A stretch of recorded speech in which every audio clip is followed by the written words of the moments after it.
Warehouse management has attracted more attention in recent years, especially as firms have sought ways to reduce the cost of products and services.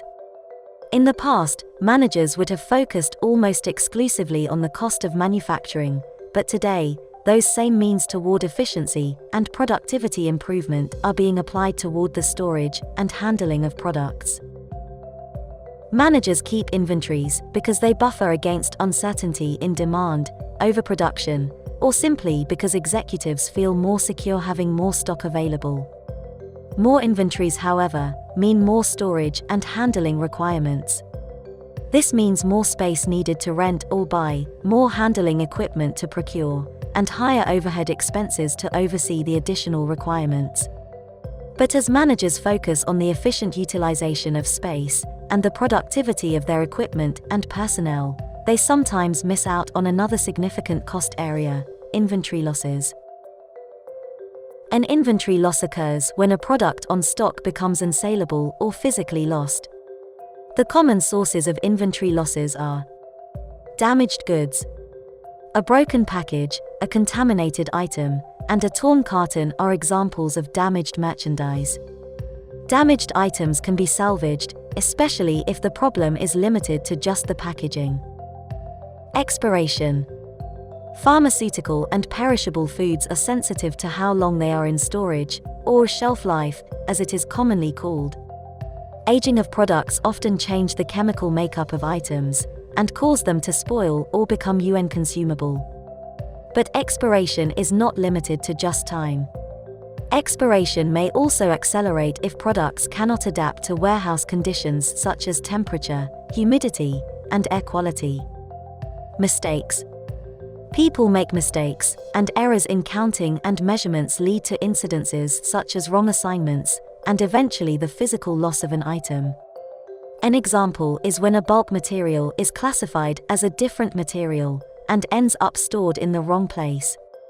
Because it is mixed up or hidden by other items, the material becomes forgotten and eventually written off. Pilferage. This is probably one of the biggest headaches in many firms. Firms spend millions in security and audits to prevent theft of valuable materials and products.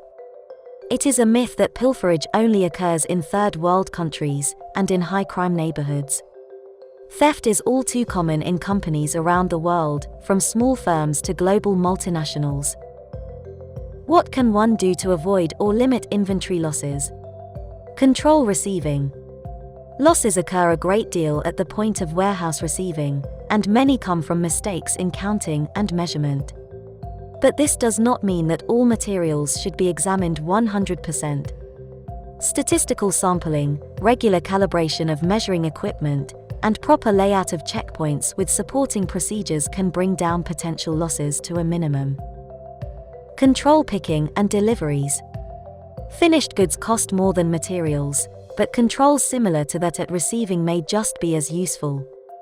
Technology such as automated inventory tracking and proper training and monitoring of personnel are added suggestions here. Property administration. Managers tend to forget that controls aren't enough to keep products safe and saleable. Building management such as maintenance of stores, pest control, ventilation cleaning, and basic housekeeping all play small but noteworthy roles in keeping items clean, dry, and most of all, intact. Material handling. Material handling often comprises the largest share of capital investment in any warehouse facility. Hence, managers should place much attention on the selection and application of material handling equipment.